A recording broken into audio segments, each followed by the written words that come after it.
Linda? Good morning, everybody. We are about to start. Please settle down.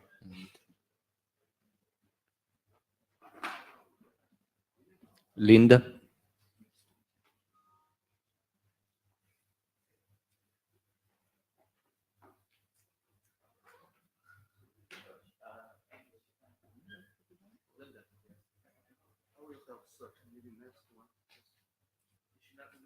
I don't think so. I just wanted to. Yeah. Okay. We'll give her a couple minutes just to. Yeah, I'm not sure the other presenters are ready yet, so we'll give her a couple seconds to figure out what's going on. Just in case, the next presenter, Bovu, are you here? So we could start with second presentation. That makes sense. Are you prepared to start now? So we'll switch the order of the first two presentations. Okay. Start. Thank you.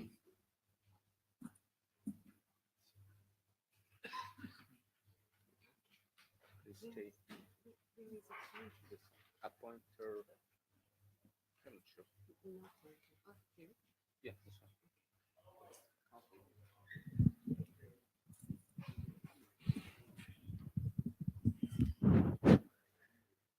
Good morning, everyone. I'm going to talk about the SD-WAN VPN service model delivering a draft. And this draft is assumed to define SD-WAN VPN service model. The service model is assumed to be used by service provider to provide to provisioning the CE devices on behalf of the enterprise networks, enterprise customers. And the SD-WAN VPN is assumed to be provide a secure connection over multiple enterprise sites and over multiple WAN transfer connection, and is assumed to be to simplify the management for the whole SD-WAN management. And this draft was presented in last IETF meeting by China Telecom, and based on their development experience. And at the same IETF meeting, in last meeting, ONAG also proposed their open SD-WAN exchange API-based service model to try to solve their problem in the enterprise community. So we think these two models have some relationships. So we try to work on this. And I also presented this drafts in Tuesday Ops working group. And I also got some feedback from their ops working group.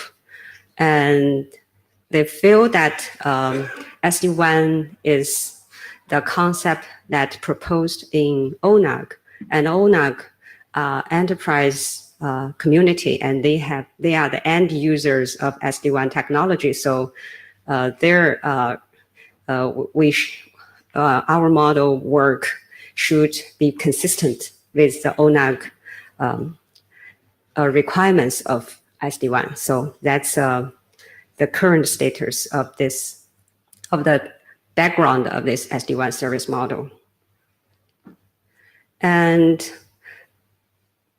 But right now, ONAG hasn't proposed their SD-WAN requirements to IETF yet. So we just heard our understanding of the work in the IETF related SD-WAN working. So although IETF has defined CE-based VPN back in long ago, and it already defined in RFC 4110, but it seems for now, SD-WAN has more functionality than the CE-based VPN.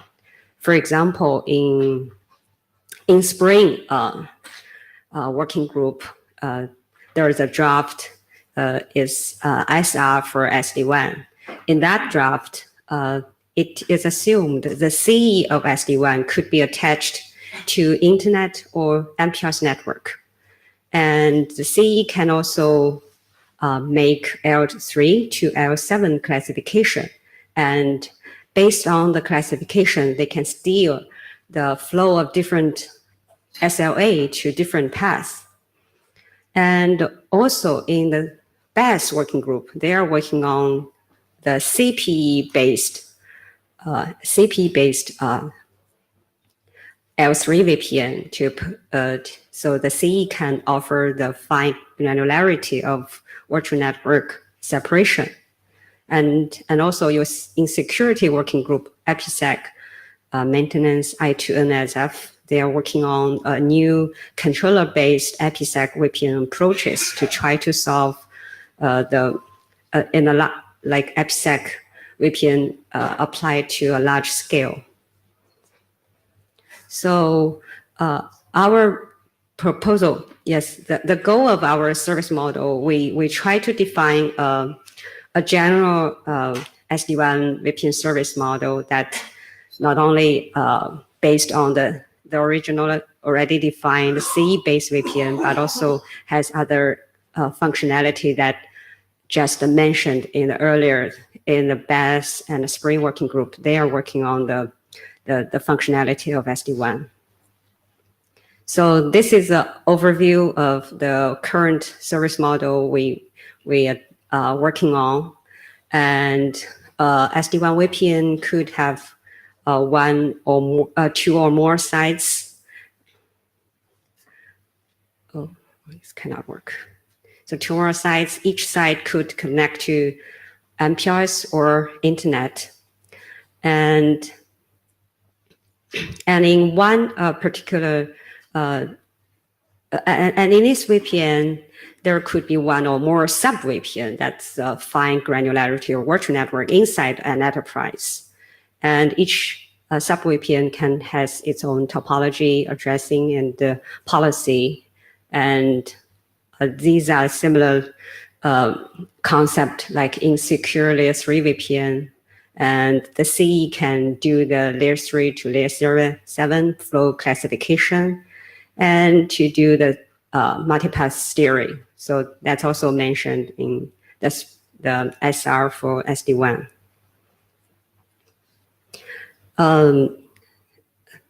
This is like to clarify what the ONAC's service model and our model's difference. There are 2 major differences of these 2 service model. The first one is the ONAC try to define the service model used in enterprise network. It means that all the all the infrastructure. Oh, here. Oh. You want me to? Oh. Yes. So this infrastructure belongs to enterprise network, but in the our service model, the CP, they belongs to service provider. So these are the major difference. And the second major difference is the ONAC try to define the interoperability part of this SD-WAN, the 2 interdomain, how these 2 vendor domain can interoperate and intercommunication based on the service model's request. So the orchestrator will send the OSD gateway service to the 2 vendor controller to try to initiate the connection between these 2 network, the gateway. So, but our model is defined for a service provider network, and there also could have some, in some case, there could be also two network have some, like try to provide interoperability between the two domains. So this is the two major difference. But for now, ONAC just give the two, give their service model. They try to define the reachability model and the path management model. But I think there is a gap here because we don't know, like in a one vendor domain, what kind of functionality that SD-WAN has. So it's not easy to define the interoperability model. So I think the model we're trying to define will help to clarify that part. And I think based on these two input, we can try to define a generic model. So that's our thought. And we trying to define, trying to demonstrate how the SD-WAN VPN service YANG model could be used in ONAP. So that's for reference, that it's used in service provider network to try to create an end-to-end, like the underlay overlay network connection. So I'm here like to collect more comments and feedbacks from this working group and to see whether someone interested in this SD-WAN service model defining work. So thanks. Linda? This is Linda Gambard. Thank you very much for the presentation. It's really good.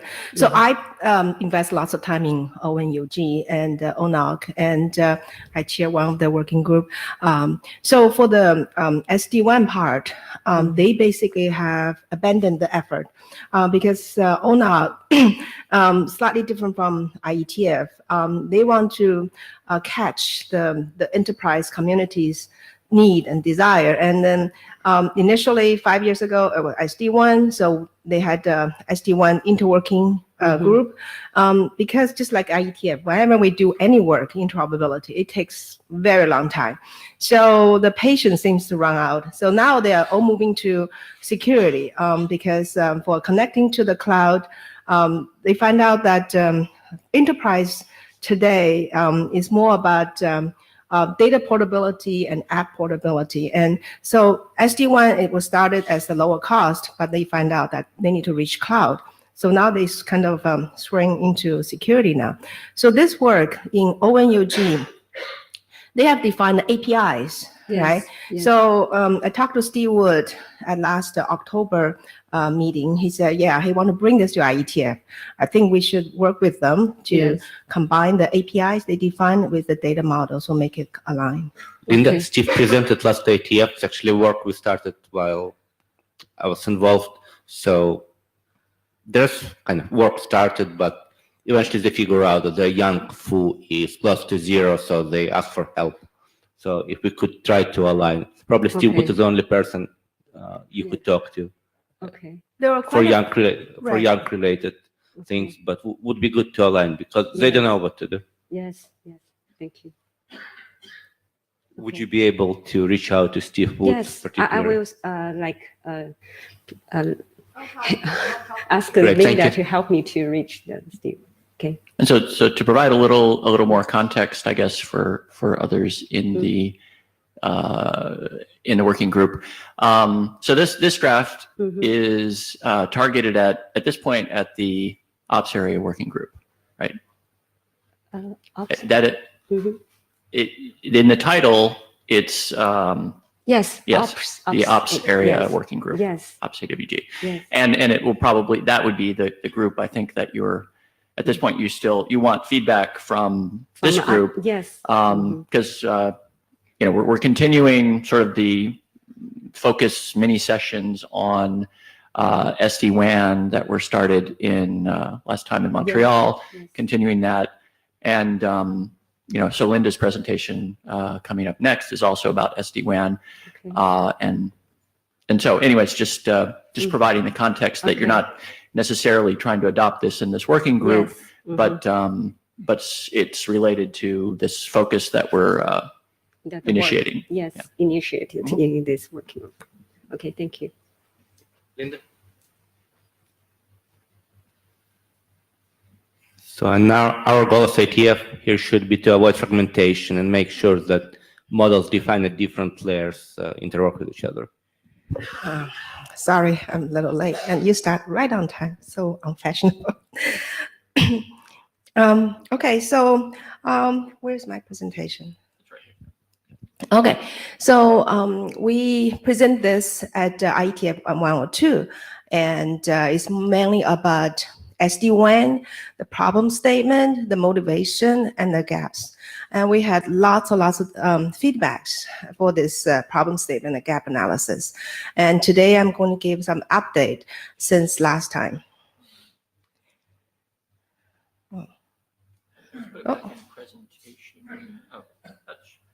Oh, this is still old one. Okay. Is it? Oh, okay. Okay. So, I just start with some key characteristics of the SD-WAN, which we didn't describe very clearly at the last IETF. I think this is the old one. Okay. That's okay. I'll explain it. So, okay. So my update is besides CPE1 and CPE2, I have a CPE3 in there to show that the key characteristics is like between CPE1 and CPE2 on this picture, you may have two different interfaces or maybe more. But unlike the underlay network where interface, you advertise your property. And here, some of the transport or interface is through public internet, right? So it is local decision on a CPE1 to decide which service to go to where. Like maybe at day one, voice service goes through MPLS network. And maybe at day two, some other service goes through the transport network. And then not showing on this picture is I have a CPE3. And between CPE3 to CPE2, I may also have multiple networks, right? Some maybe provider Verizon, some maybe the AT&T, or some maybe China Mobile, or some maybe the internet. So the key difference is the services putting into the transport are separate. And there's a route definition, like which one goes to, which route goes to which path as traditional network is slightly different from the SD-WAN. I'm trying to get the updated presentation up, so I apologize for the. Okay. Is that reasonable? Yeah. Okay. So I just start talking. So that there's like another difference between pure overlay is in the SD-WAN, we'll have some interfaces go through the underlay, like traditional MPLS network. Some interfaces go through the overlay, like public internet. And for the overlay, then you need to set up Ipsec Tunnel. And in the example I showed there, like CPE1, CPE2, CPE3, you could have CPE1, CPE2. They both have public interface, a public internet interface. So they could establish IPsec between CPE1 and CPE3. And you could also determine that based on the performance of the network. Yeah, this is the right one. Thank you. Thank you. So in this example, like CPE3 and CPE1, they also can have direct IPsec tunnel, but because of the time of the day or the particular traffic, or maybe regulatory purposes, the sum of the traffic has to traverse to CPE2 before you go to CPE3. And then the one key thing is the decision is local. And for the remote side, like same traffic, for example, voice traffic, between CPE1 and CPE2, they can go through transport network 2. And then between CPE3 and CPE2, they can go through transport network 1. So they can go different network. And so the encryption can have an option of end-to-end, CPU1 to CPU3 can have intermediate, like goes to the CPU2 through the provider network, and then from CPU2 to CPU3 through the public, and that's through the encrypted traffic. So that is a key difference between SD-WAN and our traditional underlay network, and also a little bit different from pure overlay. Second part is IPsec management. IPsec has been running over 20 plus years. It's running very well from your PC, from your phone. So, but when the network get bigger, get to hundreds or 200 or thousands, those pairwise IPsec key management becomes an issue. Yeah, in the I2NSF yesterday, we had very lengthy discussion. How do we distribute the key between different pairs? So, and also the key can be set up per tenant or per service, but those fine-grained IPsec tunnel can increase complexity in management, on the key management, because not only you need to distribute the key, you have to manage the rekey, you have to manage frequency difference. So it's quite complicated. So so for the large scale SD-WAN management, the IPsec tunnel, we want to limit it to the transport layer. Basically, only through the public network, untrusted network, you need to do the IPsec.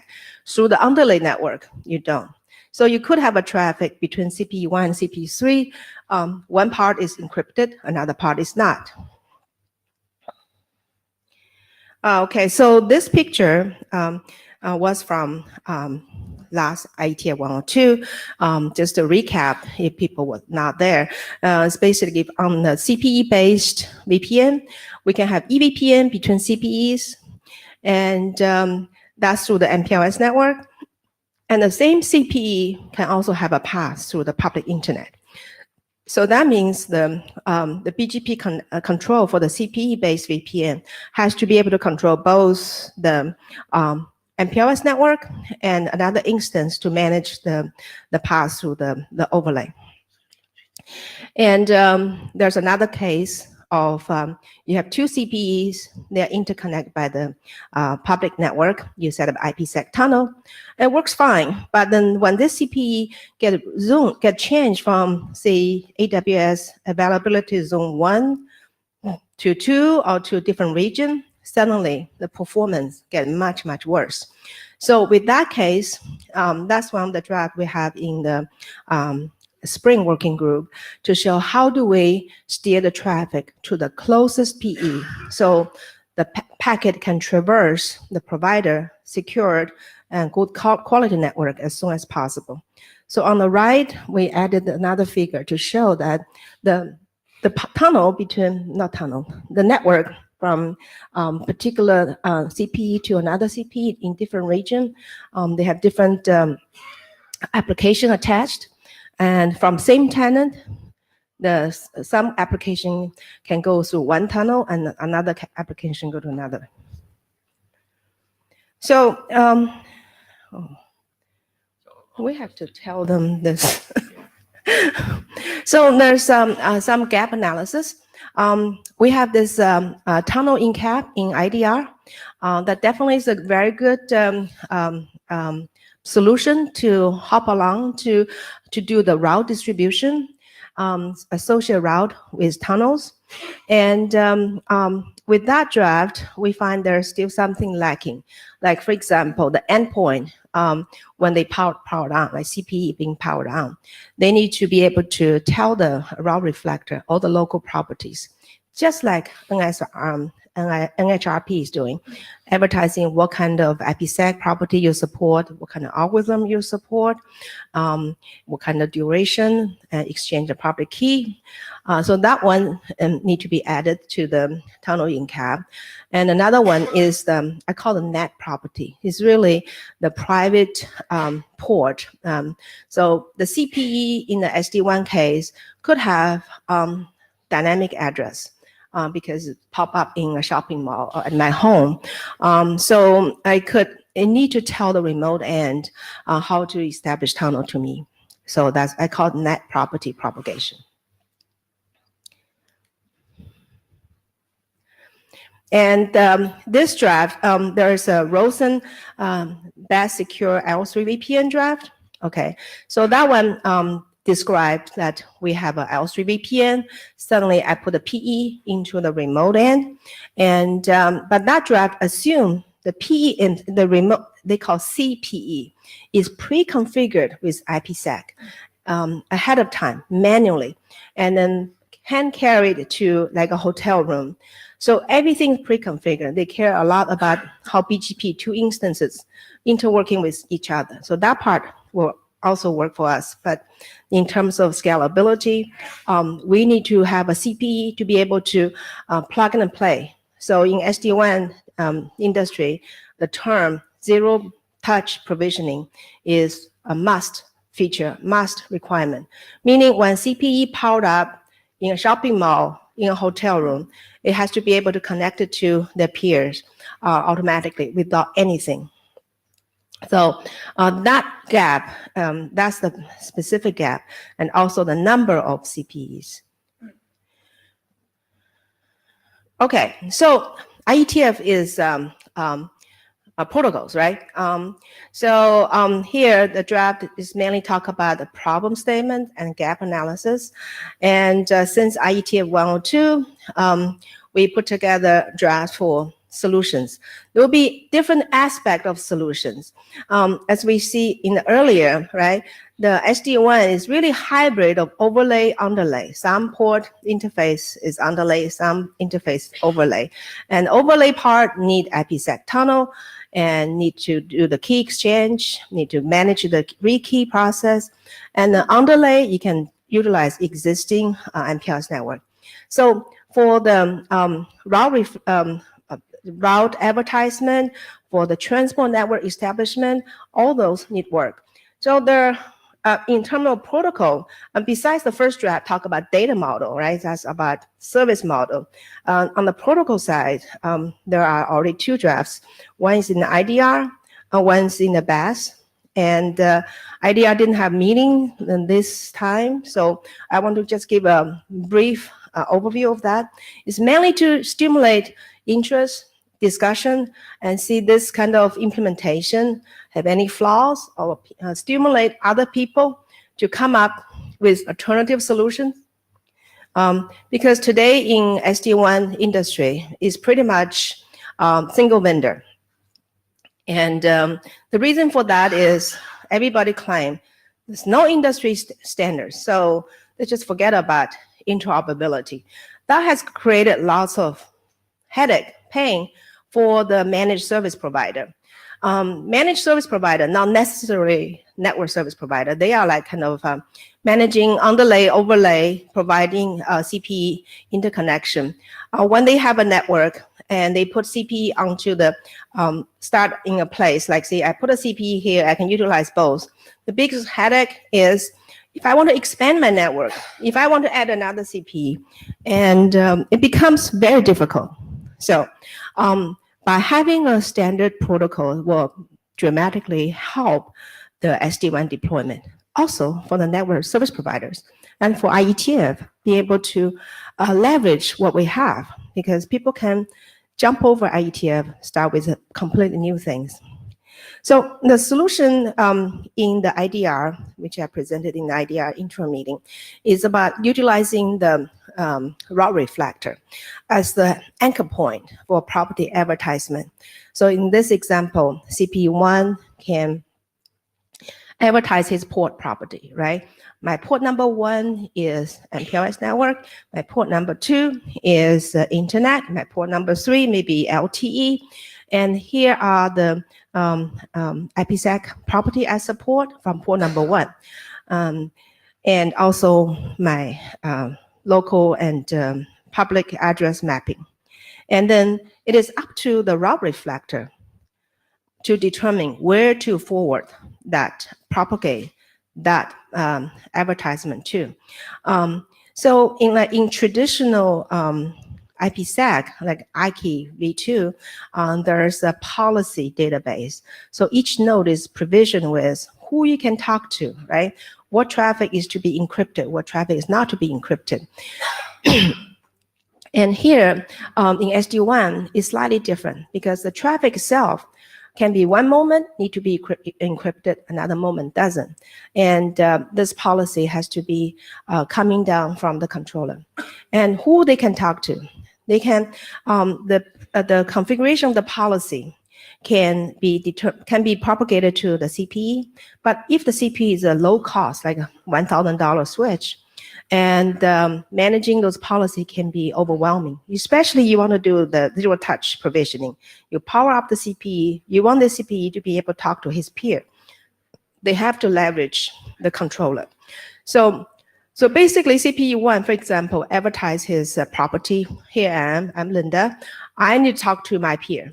And then the route reflector has the configuration. Okay, for Linda, I can only talk to Jeff, but nobody else. So he will propagate that property to Jeff. And then for the tenant 2, they do the similar thing. So that's the tunnel advertisement policy being determined by the route reflector. And here's the extension for the tunnel in-cap. So one thing is about Ipsec. So the Ipsec itself, we leverage the information needed by IKEY, but the transport route is different. Instead of going to my peer, who I need to talk to, I send to my controller, and the controller will help to send it to the tenant. There's another extension needed is for the net property. So as a CPE, I can request from my local down server to find out who is my net provider and what kind of net property my net device provide, and then be able to tell my remote end, I'm a private address, here's my net property, and here's my public interface and public port. So those TLV are needed for the tunnel in-cap. And on top of that, because SD-WAN itself is kind of hybrid overlay underlay, those transport network need to be established prior to data arrive, prior to associate with any particular service or routes. So in IDR, we requested a new SAPI. It's really to advertise, this is my SD-WAN, and here are my different type of transport network. So that's the extension we have done. So next step, we want working group adoption. And since we have got lots of feedback, and main reason for working group adoption, so to tell the world, IETF has this work. We have identified the problem statement. We have identified the gap. And here are some of the protocol extension we can do to enable interoperability, to be the first one to break this chicken and egg problem. Because industry, when you go to the managed service provider, vendor will tell them, there's no interoperability, just use my solution. Nobody else can plug in. And there's no industry reference on that either. ONUG is trying to tap on that, but they don't have the expertise. Seriously, they don't have the expertise. They talk about use cases, they talk about requirement, and they talk about API. That's pretty much the expertise they have. And IETF is the place with expertise. And make this working group draft. They will attract more vendors, more participants come to give comments. And that's it. Thank you. This is Dino. Your comment about ONOG. So yes, they want to come to the IETF for solutions, and a lot of people have done a lot of hard work to make that happen. However, if the IETF comes up with too complex a solution, they're going to go elsewhere, or the vendors are just going to do it themselves. So you have to be able to articulate extremely clearly to these users what the solution is going to be. That's well taken, yes. Hi, Lou Berger. On the gap analysis, at the last meeting, we talked about RFC 5566 having provided some possible capabilities and solutions. Did you take a look at that? Where does looking at that stand? Okay, I took that out because after IETF 102, many people come to the comments saying that has been obsoleted. We shouldn't use that as a reference. And with that, I'm taking people's opinion. So we take that out. We're using the tunnel in cap. And we want to, however, we do want to be able to, for the controller to be aware of all the possible transport networks there are. Some of that underlay, some are overlay. They're different from tunnel. Okay, tunnel is end-to-end. This is talking about particular segments of the SD-WAN. The NCAP SAFI certainly can support it, support segments. It doesn't know about the application, it just knows about tunnels. So how you use it is your call. I was involved with deprecating that. In fact, I advocated it since we were the only one who implemented it and thought it was too complex, but that was because there was no use case. And if you think your use case is it can be solved by something we've worked on before, it's better to use an existing solution than to go through the process of defining something new. So I encourage you to look at that, and if it meets your use case, use it. If it doesn't, maybe look at what we ended up replacing it with, which was just the way everyone effectively used it, because it's a lot easier, which is the NCAP attribute. Figure out how to extend that or use that. And I'm so glad you gave that comment. I'm so glad you gave that comment. I've been puzzled by this. I'm puzzled by this, and IETF can create an RFC, and a few years later saying that's not valid because nobody's using it. I myself, I've been puzzled by that, but everybody's telling me don't fight. Well, we updated it based on implementation experience. The experience is that we could use it in two different ways, and one of them we found to be overly complex for our use cases. And given that there was two ways and one was overly complex, we went with the one that was simpler. Now, this is a different use case. Okay, so for the tunneling, for the 5512, I want to separate between tunnels and the transport, right? So in SD-WAN, we're talking about transport, the interface, the transport. The tunnel can be between CP1 and CP3, but the traversing can go through different networks. So that part, even 5512 is not covering that. So that can be extended. We can talk about that offline. That'll be great. Sure. If you can join the work. And yeah, that would be great. 5512, you can actually support stacking of tunnels. It allows you to do that. It sounds like that's what you're doing here. Maybe I'm misunderstanding. And so we can talk offline. That'd be great. Okay. I'll talk to you afterwards. Wim Hendricks, Nokia. Is the two gaps which you identified so far is mainly about IPsec tunnel establishment and the NOT traversal? Are those the two main gaps? There could be more. Okay, those are the ones I wrote in my draft, and I'm looking forward to more feedbacks, more gaps.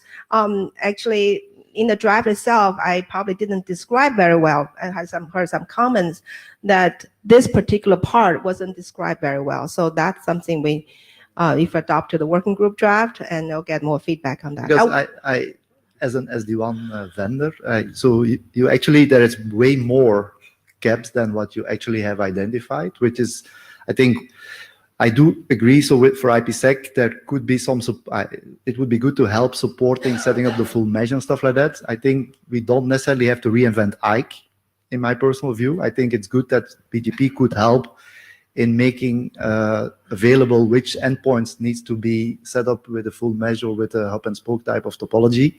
But we don't have to reinvent IKE necessarily to do that, right? Because you can assist basically the IPsec process to say, okay, to which endpoint you need to address, and then still use IKE to do the IPsec establishment, because then you get all the rekeying and everything available from those protocols for a while.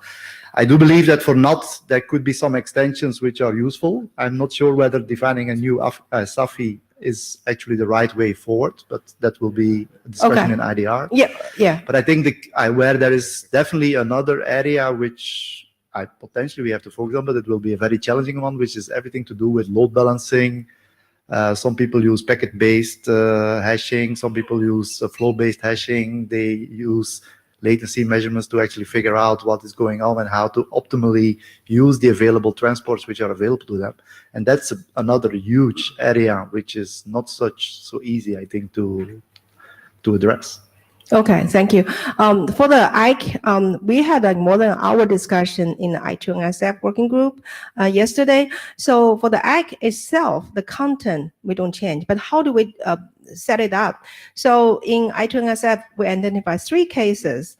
The first case is controller facilitated configuration, because for IKE, there's lots of configuration, right? Policies and SPD, SAD, and not SAD, SPD.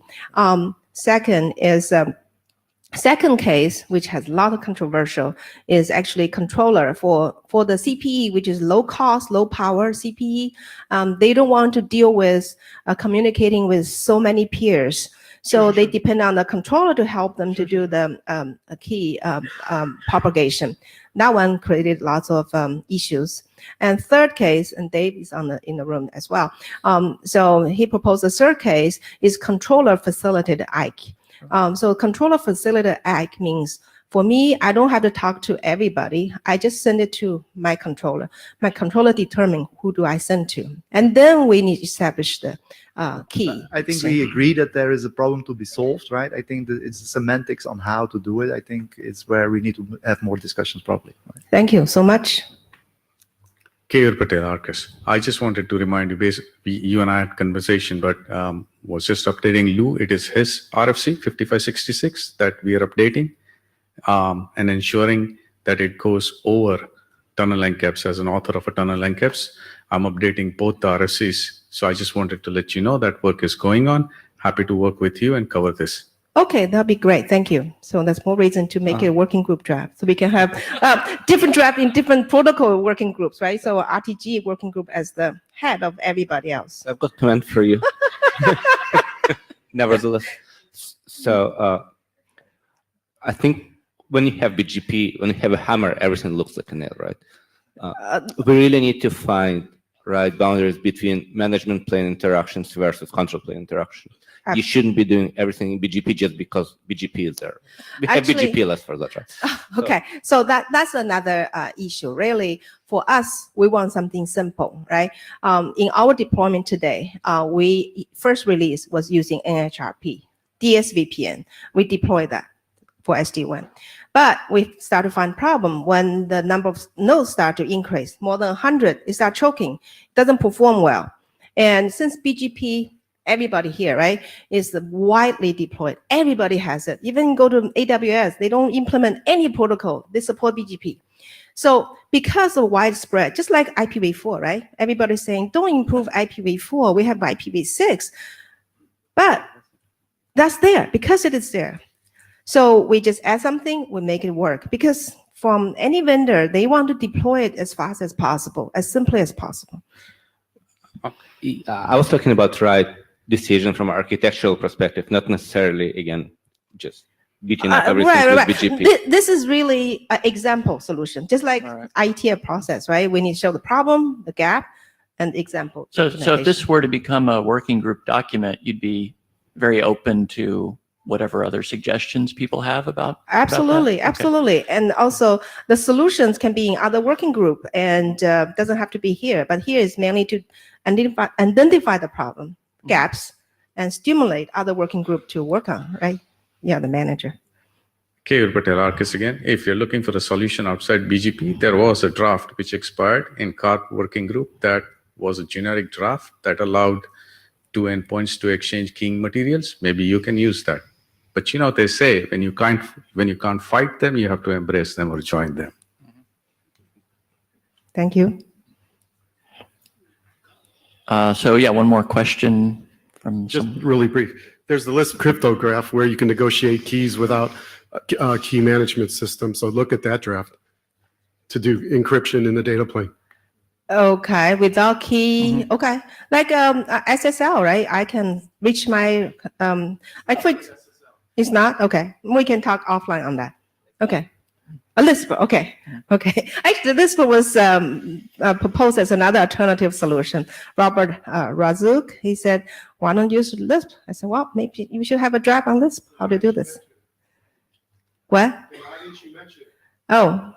If you're open to other ideas, like he asked you, why didn't you mention Oh, I can mention, but I didn't have a draft. I didn't have a solution. Our implementation hasn't covered that. So whoever want to implement, they are the one. They should burden this on their shoulder. So, so we'll cut the specific discussion about the draft right now, unless you had another comment on this aspect. How many of you have read the draft? It's pretty good. Who thinks routing working group should take on the problem space and continue working on it? Besides Andy? Okay, thank you. Thank you very much. Yeah, so well, let's continue that discussion a little bit since we have a pretty open agenda today. You can go and yeah. I wanted to phrase it also. So this topic seems within scope of the broad scope of RTGWG, especially these two documents are informational. Seems like based on the feedback that we're getting, at least it's the right venue, right? That people are interested in this topic. So let me phrase it the other way. Is there anyone who thinks that we shouldn't be working on this topic? That it's just want to take advantage of, FaceTime to get any feedback. Okay, thanks. And last comment, as if you start working on it, please keep it synced with data modeling work as well, so they both progress.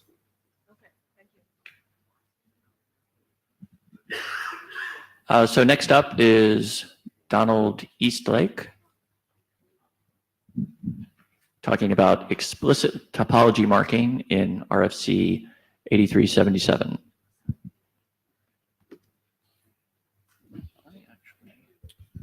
Okay.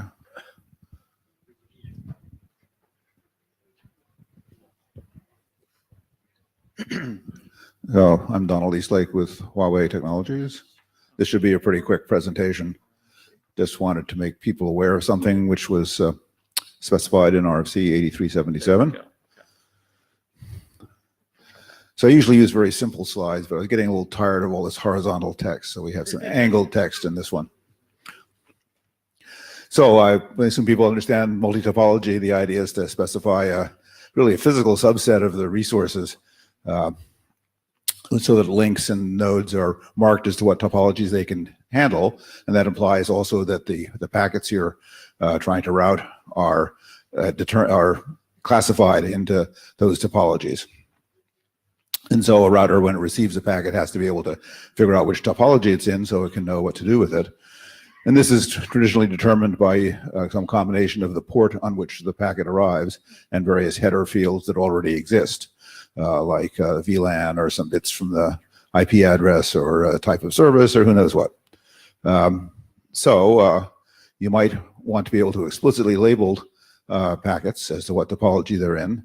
So RFC 8377 specifies a way to do that using an Ethernet tag. So there has been an ether type assigned for this. I guess it's 9A22, a little hard for me to see. And the initial specification for this, there's a version and some reserved bits and then 12 bits for the multi-topology ID using the ID space from the ISIS multi-topology RFC. That's probably fine for ISIS and OSPF. The OSPF has, I believe, a smaller multi-topology ID, but you can just leave the upper bits 0 for that. If somebody wanted to specify some use for those reserve bits, they could, I guess. The RFC 8377 explicitly says that this tag can be used for other protocols. It was defined in connection with Trill, but it's available for people to use. And if for some reason you need something even more different, you could use the version field, which is 0 in as defined in 8377, and have some other value. You really shouldn't probably change the length of it, but I guess you could if you really wanted to. So I just wanted to make people aware of this, and hopefully now at least the people in this room who are listening are aware. Any questions?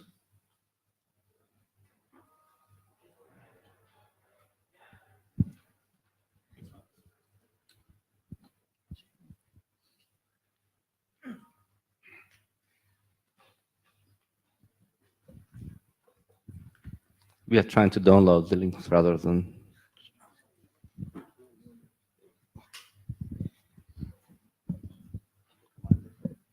Okay, thank you.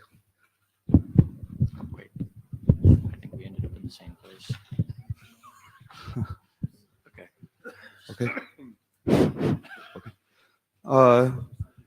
This is Robin. So I will introduce this side meeting of the network wide protocol monitoring, which hold this Tuesday. Okay. Oh.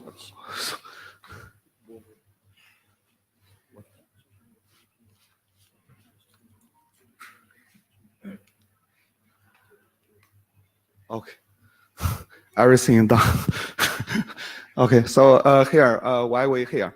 So this is in IETF 102 in Montreal. That's we propose one protocol is for the network monitoring protocol.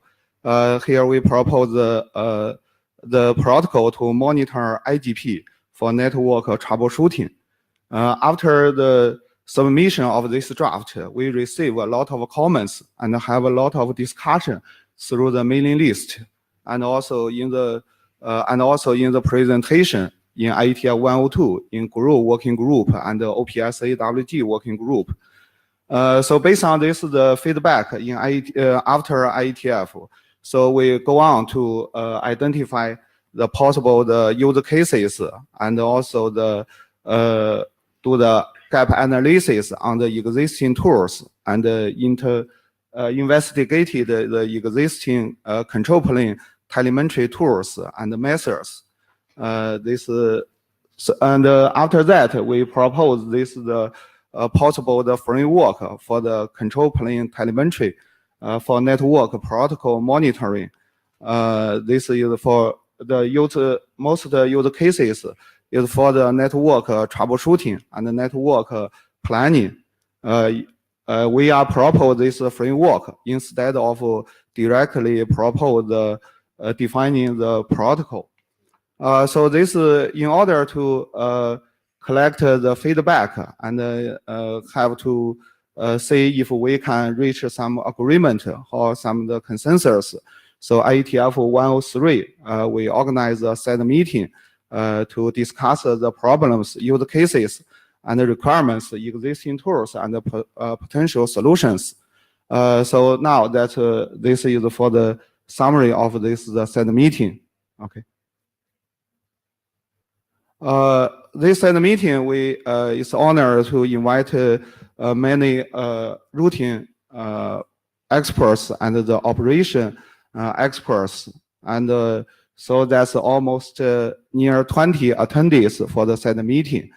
And also a special thanks to the individual for feedback from Benoit, Paulo, AC, Jeff, who can not get the time for the set meeting. Okay, so I think after the set meeting, from my point of view, we received the extensive feedback on this work. Okay, thank you all time and the valuable feedback to help on this work. Okay. So this is the brief introduction about this work. Yeah, in the NTI, in the OPSAWG, we propose the network telemetry framework. So we classify the telemetry work for the data plane and the manager plane, and this is the control plane.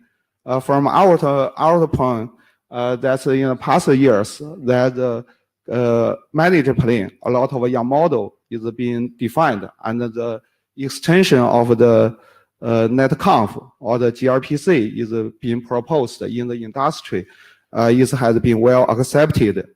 And for the data plane, this is the telemetry. So the in IPPM working group, so the in situ OAM work is being proposed. So we think that is for the data plane telemetry is ongoing. So now we think it's the 10 for the control plane. For in order for the network monitoring, so we need some protocol to collect the more control plane data for the network troubleshooting or the network optimization. So we hope to see what's the consensus on this possible the protocol choice.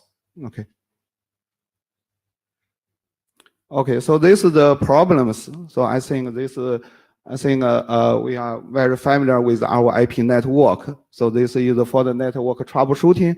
So that is a lot of these issues is caused by the failure of the routing protocol.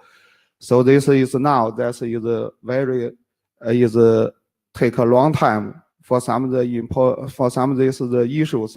Network failures may take a long time and must the very experienced engineer to locate the root cause. So this is one cause for this work. And another is network planning. So now that's either for the 5G or say some of these the new applications, they need the real-time network planning. So this need to collect the network states in the live network and do the network planning in the real time. So this is the cause for this work. Okay. We identify the possible use cases. So we give this the typical cases that is harder to be located for the network troubleshooting. This including the root loop and the root flapping, and also the LSDB synchronization failure, and also some of this TE tunnel failure.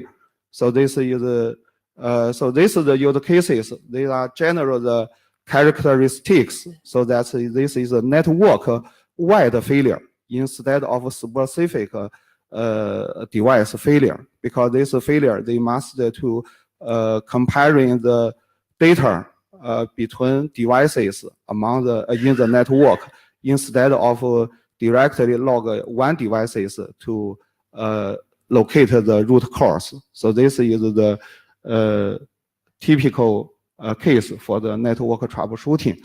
And then this is network planning, the use cases. This including the root path optimization and also the root policy validation. So this is means we collect the network real data for the simulator so that it can validate the new root policy to see if it does work and see what effect on the existing network.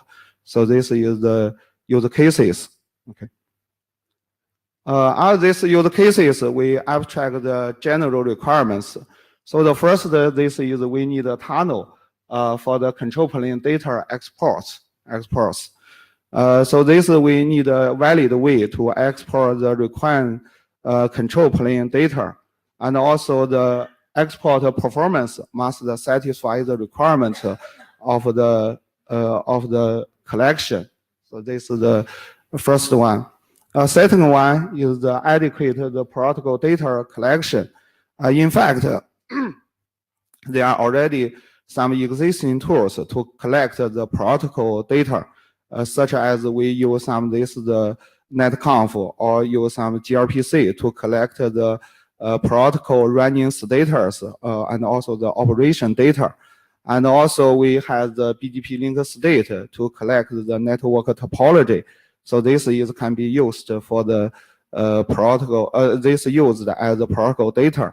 After the use cases, we identify more data for the protocol should be collected. This included the protocol PDUs, such as the SS LSP and OSPF LSA, and also hello open update. This is the messages of the routing protocols.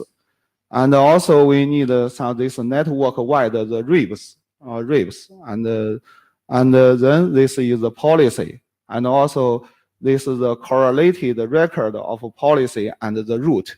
So means we not only to export the root, but we also propose this the root experience. What's the process has been defined by the policies. So the correlation should be exported so that if we get this information, so we found that this failure here happens, we can know what policy cause the root failure. So this is the correlation we think is important data should be collected. Okay.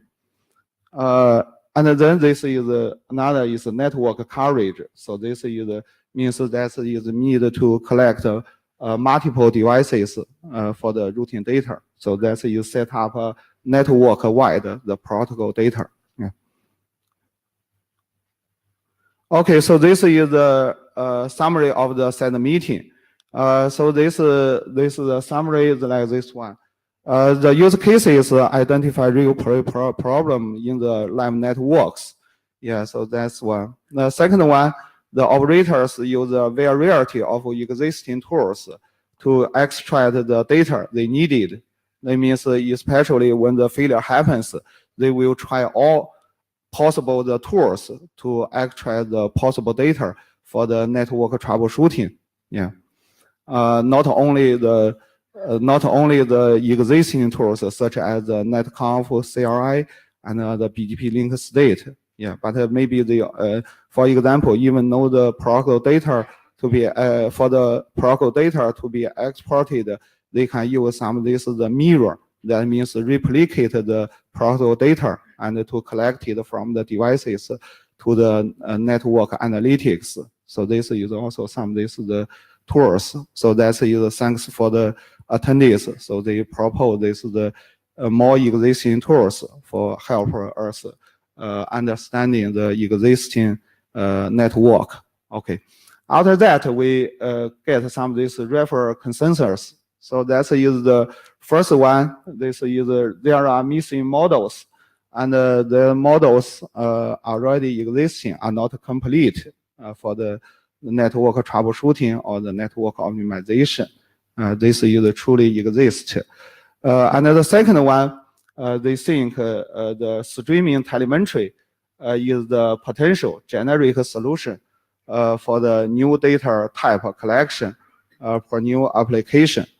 So because this is in fact in the last IETF meeting, and this that is the most debates is the protocol choice, because they think maybe the streaming telemetry, maybe the extension of BMP, of maybe the extension of the BGP link state. But after the set meeting, the discussion, they think that maybe the BMP is already adopted in the existing network. So this is the reality. So this is only for the so this is only used for the BGP. For the BGP, if we go on to collect some of the data for the IGP, for the protocol data, they all they prefer that the streaming telemetry is adopted for as the generic solution. So this is the consensus. And another agree that is because the network operation, when the failure happens, so they must use all possible tools to collect all possible data. I think they cannot wait enough time for the standardization. So this is seems that standards always lag behind of the operation applications. But in order for accelerating the process, they think the open source will be much helpful. So this is the rough consensus of this set meeting.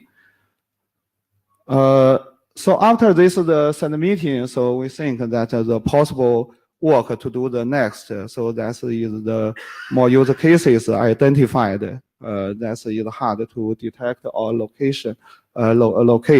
So that is based on this one to identify the requirements on the new data collection for the different use cases. And last one, so that if we agree on the stream telemetry is a generic solution for the future, so maybe this is the new young models standardization work will be proposed in IETF and the open source. Okay, so my point of view, I think that is we after that we achieve our goals to collect this the extensive opinions of the experts in the industry. I also would like to say that this is a rough consensus. If you have any comments, I also have an opinion on this one. I would like to collect more comments based on the, yeah, okay, take this chance. Okay, thanks. You want to go to the mic? Okay. Okay. So I think one of the main consensus that isn't directly stated here is that of this side meeting that you referred to as that Chris Bowers speaking, is that we don't necessarily need more protocols to do this. So the name of this project that you're working on, network monitoring protocol, is a little bit leads you to think that it's a foregone conclusion that we need more protocols to do this. And I think the general consensus is we don't need more protocols to do this. I guess you refer to, sort of new use cases using streaming telemetry. So aside from that, though, I was thinking that the network operators represented in the IETF and in that discussion are, the operators running the largest, most complex networks in the world.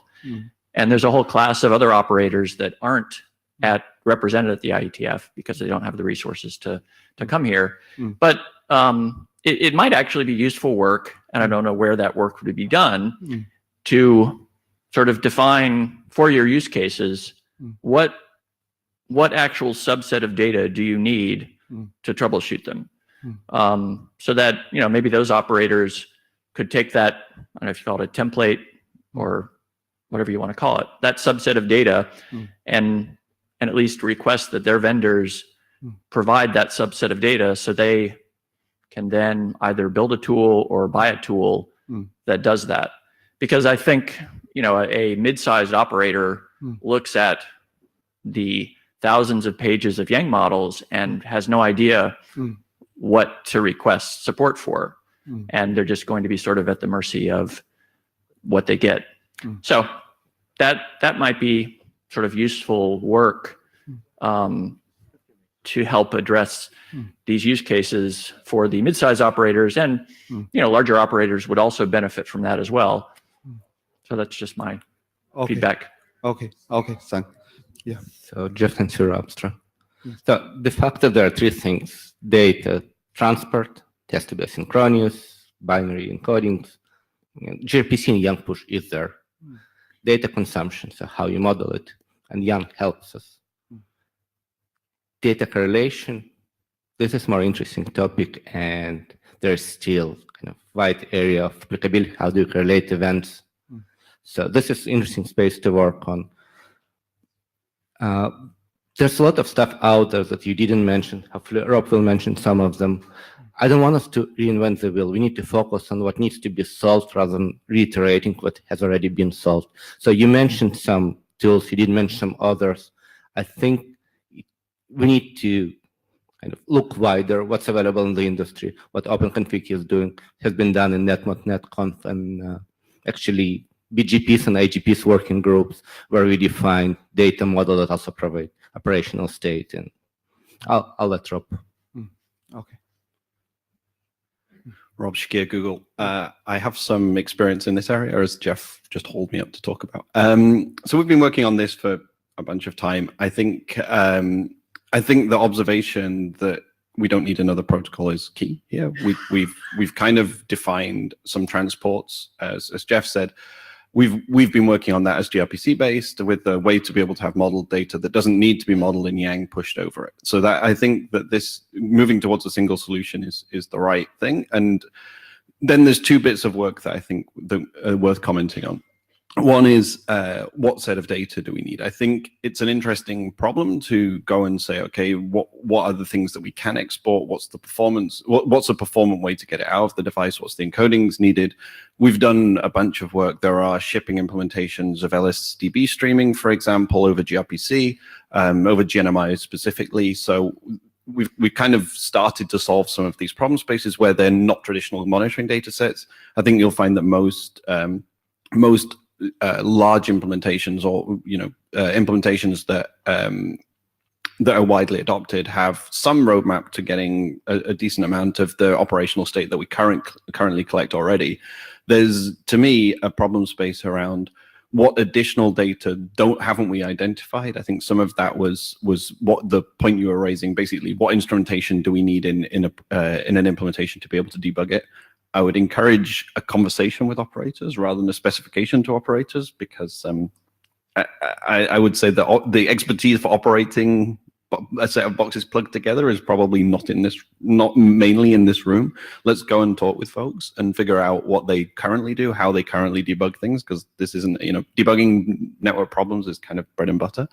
The other area that I think is interesting is this medium operators problem, right? So yeah, I have a software engineering team that I'm part of that we're writing implementations. We have a bunch of resource to put on this. Other operators maybe don't have the same expertise. The challenge there is that I don't think, blueprints are the right thing. It's got to be running code. Like we need to get this kind of modern telemetry data at the stage of like MRTG is, where I can download something. There's a bunch of tutorials online that tell me how to get the thing set up and have it go from data collection to graphing. And right now we've done a lot of work in the device-facing bit. So we've open sourced a collector, we've open sourced test frameworks around the data from the device. I think there's then the next layer up. So Yahoo Oath recently open sourced Panoptes, which is their kind of next layer up. I think we should concentrate as an industry of getting this stack kind of stood up and show how to adopt this stuff for those operators. That's the thing that will make things go quicker. It's not necessarily standards documents or deployment documents. Okay. So, Thanks. Okay. Yes. I don't always agree with Rob, but when I agree, it's completely. So, golden boards. This is really what I think, and I'll let Chris comment, should be the focus. This is a problem that hasn't been solved.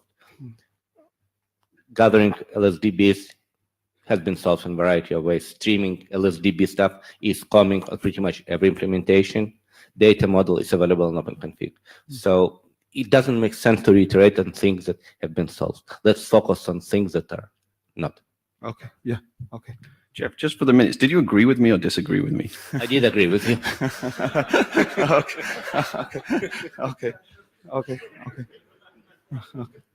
Okay. So thanks again. Okay, we will act the comments collective this one, and we go on to co-work with other community and have more investigation of other operators, and to try to go on this work and this topic. Okay, thanks again for your help.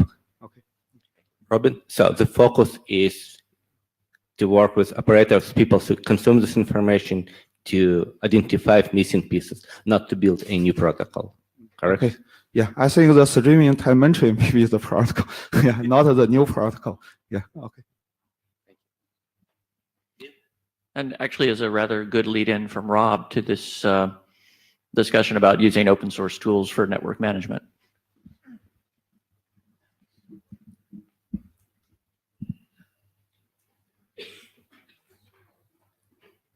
Hi, my name is Dan Bogdanovic, and I will just give you a quick overview what open source tools are available, and at the end, a quick example how you can use them in the open source routing environment as an example. So saying that, this thing is, okay, that's fine. Okay, so when you are looking at the network management, you need essentially a transport, you need essentially a data modeling language ideally that you can use for representing the schemas that you want to use, as well as you need some central database. And there has been on and off in the past 10, 12 years have been different open source. Ooh. Now I need the sunglasses, from Rob Shakir, so that I can, and there has been on and off the open source tries that come out, but finally there is a solid open source implementation out available, and this has been driven by a group from Czech Republic around, like SESNet. They have developed libnetconf and libnetconf2. They are, right now we can say they are mature implementations and you're getting a library that you need to build a client and a server. So the Netappear guys started it, and they started it, as said, in 2006 or 7, and since then 2 implementations came out. One of them is libnetconf, and the other one is libnetconf2. The main difference is that one is using the libxml, and the other one is using libyang. The other part also is that the libnetconf is not maintained anymore, and the new focus is being done in the libnetconf2. If you would have used both, you would see a significant difference, in the performance as well as the resources that are needed in order to run it, in your application. So here's a quick, overview to see what is supported, and it's as I said, it's a mature implementation. It is well used. We have tested it in in different environments against different vendors, and it works quite well. And the community, as said, is actively working on that.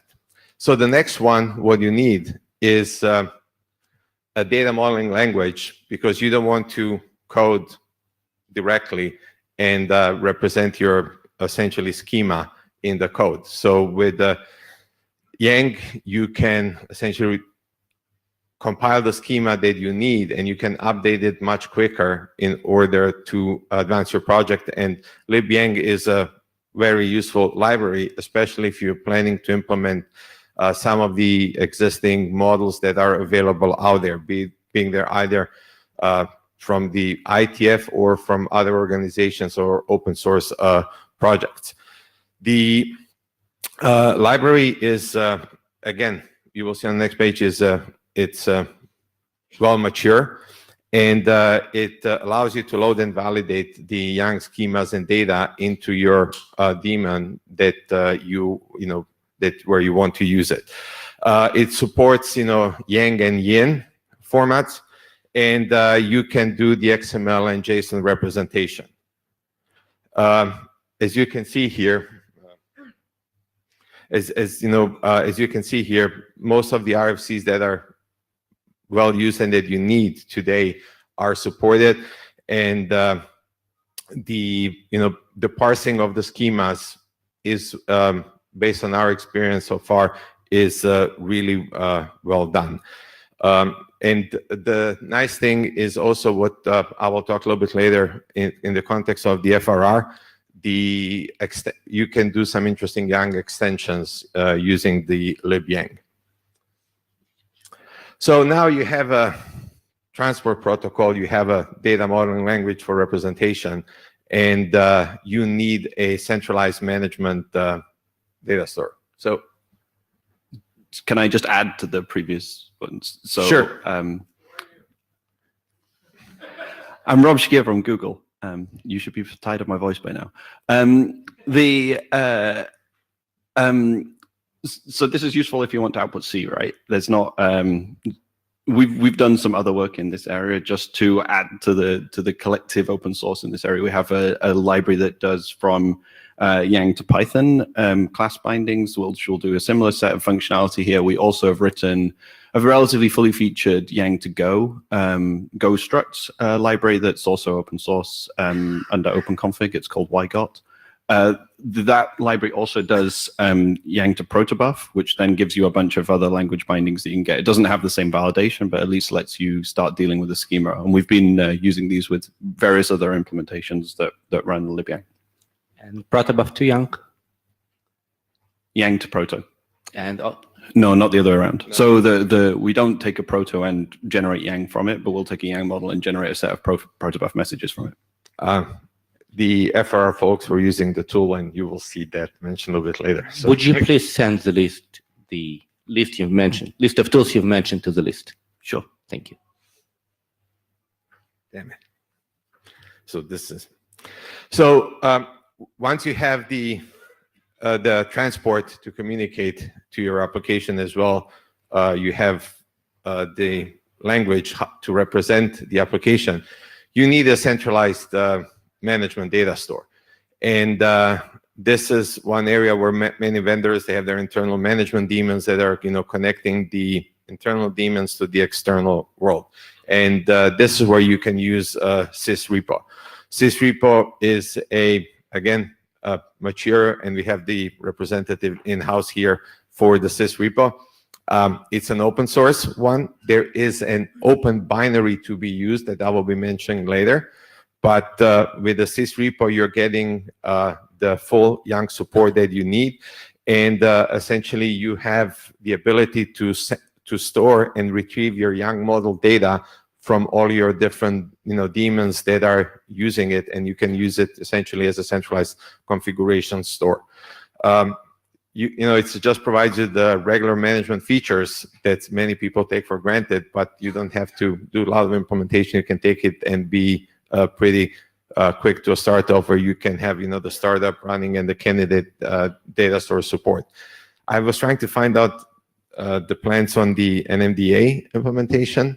So, Michael Rubens, yeah, we're looking into that one. And I also want to add, I don't know if you're saying this, but this is SESNet that also does LibYang, and NetOpere is also involved in this project. So we consider that like a suite of so Sis Repo as a configuration store and NetOpere as a netconf server go together. They're publicly available tutorial how to bring them together and make them working. Yes, so sysrepo.org that has everything, and there are Docker images and everything you can play with, and we have Ubuntu packages. A lot of it should be fairly easy to get going, and if it's not, we'd like feedback on that. Thank you. Again, Sis Repo provides the data consistency and constraint enforcements according, to the YANG models, which is, an important function, and it allows, the validation of your high-level configuration across, the system. So there are some nice, implementations about the details of the Sis Repo, and one of the things which I like to point out at the beginning, it's no single point of failure design. You can really, have it, you can restart it, and you can just continue where you left off if your transaction was completed, from the previous time. And also it has the full transaction and concurrency support. You can find out more about it, but it has support for several languages, and it also supports the NACM model. NACM is if you want to enable a multi-administrative, multi-user system, this is the one area where it comes in useful. Now you have the data models, and you really have to validate and transform the data model into the schema. Pyang is a useful tool in order to do that. It's been very stable, and the community, actually more or less few people, have been keeping it up to date to the latest IETF spec. And if you're planning, to do any work, this is what you can give to your network developers, the ones who are coming up with services, to validate, if what they are doing is correctly, or to the developers if they are trying to do a transformation between the existing model and the YANG model in order to verify if the schema has been correctly generated. Again, here's the quick overview of the supported RFCs, so you can always make sure that is there what you need and it's being done according to the standard. Now, the tools are available, and the question is, well, how we can use them, and why do we really need them? And one thing which I find it interesting is that instead of writing bunch of code to represent your schema from your daemon, and then every time when you add some new functions, you have to write, the code in order to generate the schema. The Yang gives you a higher level language that can be represented and then translated into the code. This will increase your development speed. Now, you don't have to use Yang per se. There are other data modeling languages that are out there to be used. And to be honest, in the FRR, we are using Yang, but we were also using, the Google protobufs, et cetera, in order to provide, the needed variety. And with this, but you need a management entity and a central data store. If you have one already, that's fine, but there's one to grab, on the fly. And if you're using Sis Repo, providing feedback, I will just now be the open source evangelist and say, at least, provide the feedback of the testing and the use cases that you have found that are working well and that are not working well. This is a tremendous input to the community in order to continue developing the code, because it gives, the corrective actions from a wider perspective. You also need a protocol to communicate with the external systems. libnetconf 2 is a stable one. It gets connect you to multiple existing commercial and open source implementations as well. Then you can export your data model pretty easily and and make the integration with the other systems on the network much more easier. Before, actually, it wasn't hard to build a product. It was hard to integrate the product into the existing management systems, because there was a lot of CLI, screen scraping, and using the expect scripts. And every time when the CLI changed, and they love to change the CLI, your network management integration code was breaking. So by having those open source tools and being a standard, it's much more easier to do these network management integration. So, So in the example of the free range routing, how the daemons were managed.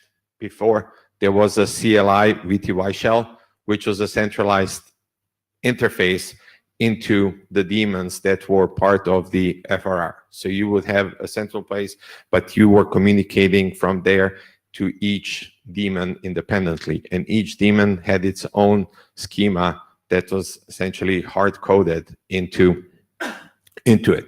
And that was a problem, because here, adding of the new functions, features, and the management process of those new functions was rather complicated, and putting some service level features, service level applications on top of that was hard to do, because there was some cross daemon verification missing, and that wasn't an easy way to be done. We realized that it has to change, and the project has been started to create a new northbound architecture. And the FRR team decided to do it in a few ways to show the different possibilities and how it can be used. It was, some open source as well as some open binaries or free binaries, and show how this can be integrated. In this case, you have also an adaptation layer. Where's the... Oh, this one. No, doesn't work. So in this case, an adaptation layer had to be created between the libyang and the existing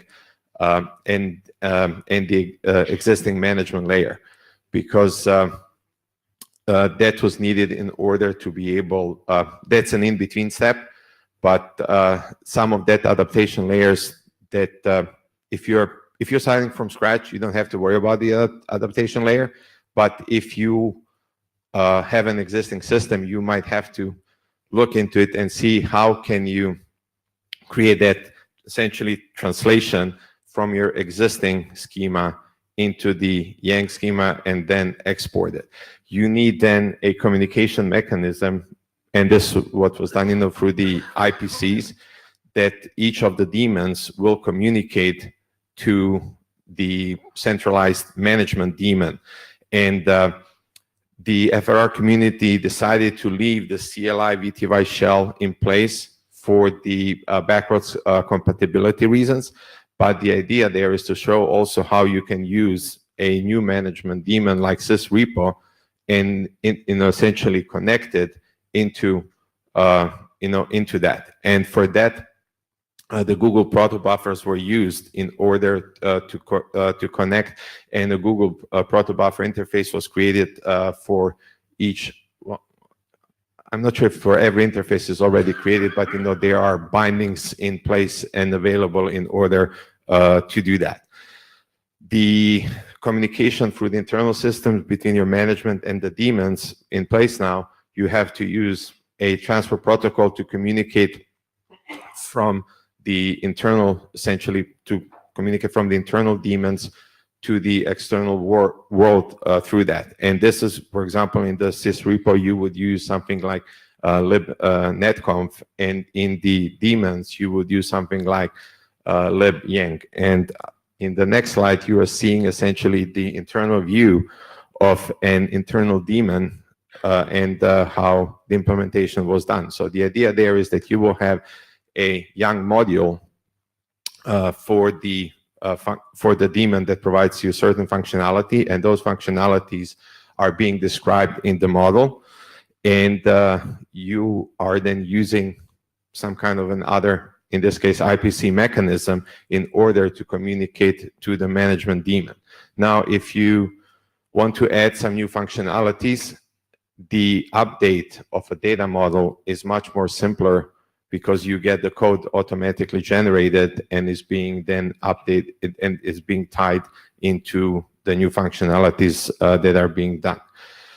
It also has a support for rollback. So if you are interested in making sure that once your transaction is finished, that you can retrieve it in the future, because some of your future transactions might retrieve an error, might end up in error, and you want to make sure that you can go back to the working state. There is a option to connect to a volatile memory or a persistent memory that will allow you to do that. So as I said, there are some well-known tools out there that are ready to be used, and it would be good to hear back from the community. What is your opinion on that? How useful they are? I've seen here some people that are using them, that are involved with that, but getting some more information on the tools would be helpful, for the future direction. Thank you.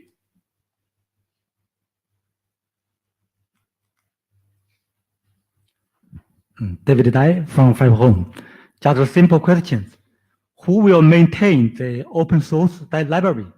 And if the end users have found the problem or have a successful experience, then how can they share with other users? So open source is viewed as a Kickstarter for the project, and there is a quite healthy community that is interested, that has a common interest in maintaining this project. This is not a ready product. There's a difference between a system product and building blocks that you can use in your product. And if you're using this to build your product, we would then expect that you will contribute in one way or the other back to the community, because you're using that to build your own product. And this is where the open source is valuable, to kickstart certain things to be used by other people, and then through their commercial success, they would give back to the open source community, because it's part of the overall solution. I know your point. You mean anybody can do it, right? Yes, and the question is there a critical mass of people and companies that have joint interest in supporting something like this? And based on the few last years, there is increasing interest and support for that.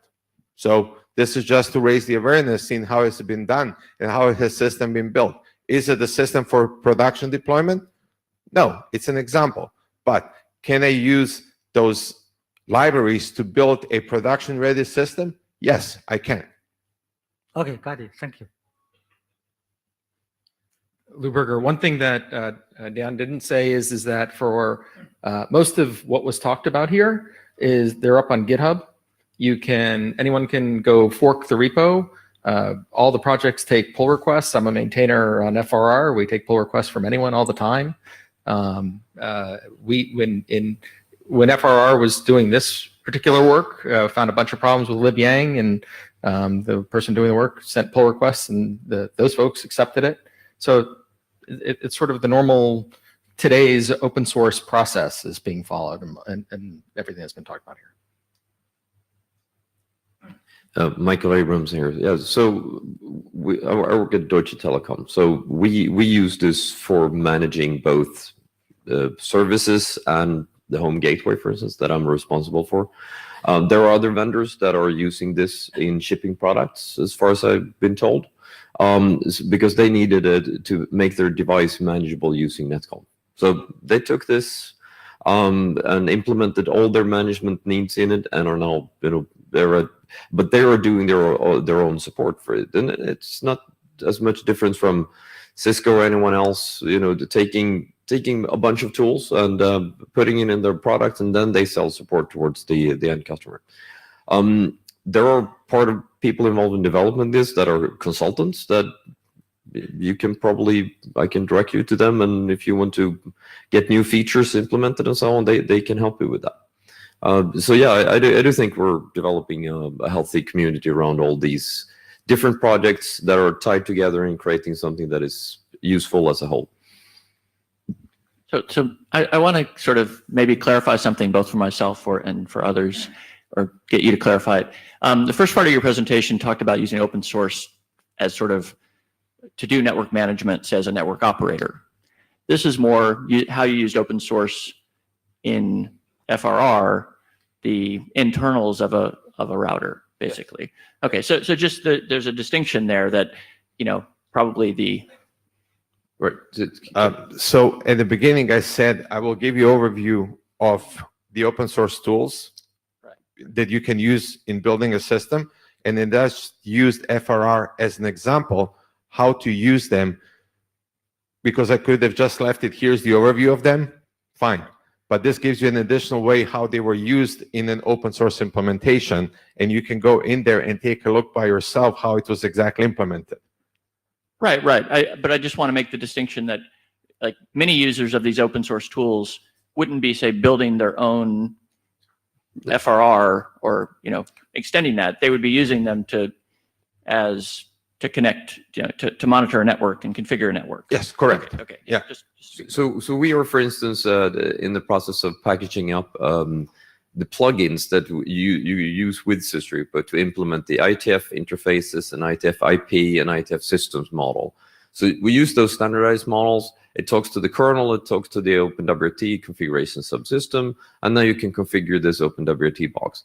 You can also take Sis Repo and the same plugin, and for the stuff that it talks to the kernel netlink interface, you can run this on a server as well, and you can change the IP address of the server interface or whatever. So there you didn't mention much about the plugins that you also need here, but this is what implements the model. You load the model, you load the plugin, and now you can use the model that then runs the code in the plugin that actually does something. There are guidelines how to develop your own plugins, and yes, on the previous slide, if you can just go back, please. On the previous slide, I forgot to mention that each one of these daemons has its own plugin that is being used to connect to a different centralized management daemon. And if you want to use another one, you can develop that plugin by yourself and just use it there. Okay, Robin, just a second. While we are on topic, if you're interested in specific implementation of FRR, there's a young sub-channel on FRR Slack. You could talk directly to Renate, who is doing this work. So if you're interested, please contribute.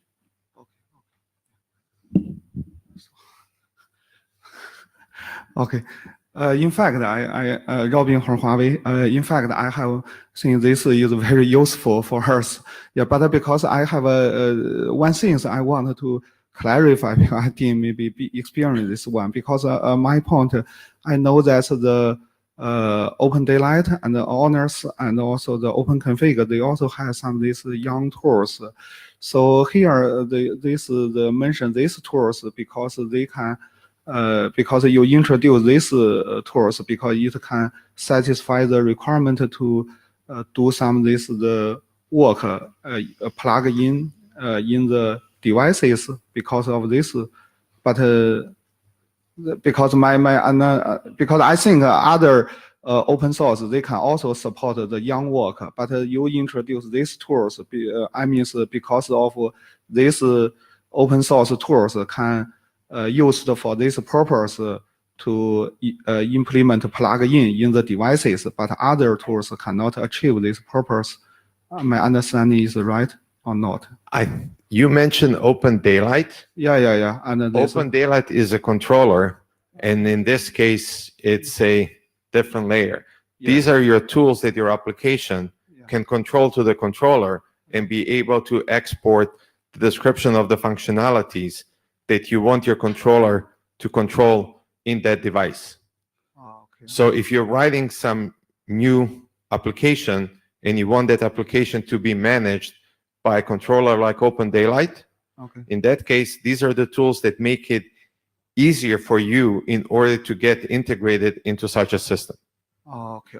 Understand. So this is essentially they are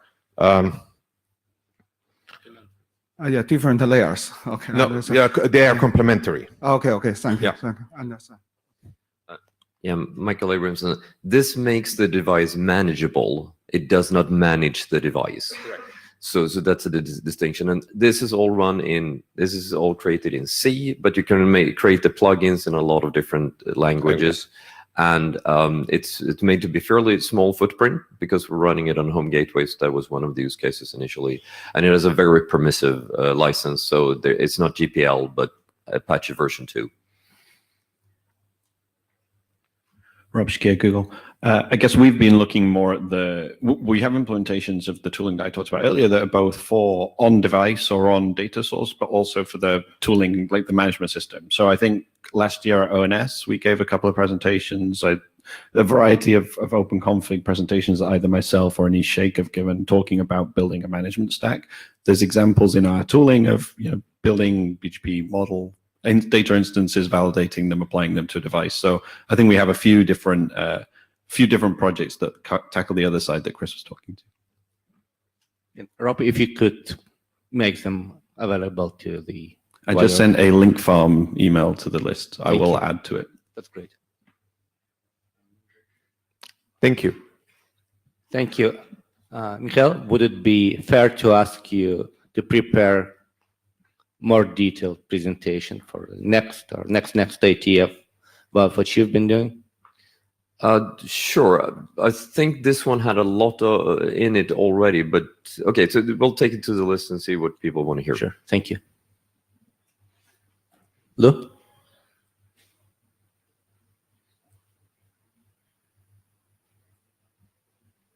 Lou Berger, I was just going to make one comment following up on what Dan was talking about, that this can be used by others in their products. While that's interesting for the IETF, I think it's really interesting that this can serve as a reference implementation of, or reference early implementation for emerging work that we're doing here, and it can really inform it, inform our work. For example, we were talking offline about how to support different versions based on what's going on in netmod with versioning. And having that hands-on experience can really help us make sure that what we're doing here works and help identifying any shortcomings in our specifications. Great. Yeah, actually, I wanted to raise support for the same comment from Lou, as I heard that from some other areas that they are having in their draft development process, that they are having what they call release drafts, where they are looking together with the open source community to making sure that the draft has been forwarded is implementable, what is good, what is bad, and use it as a corrective action. So this process that was done by the community was very helpful to validate some of the concepts and get some feedback in the in this whole draft development process, as I said. Thanks. So we're closing, right? Thanks, everybody, and we'll see you in Prague.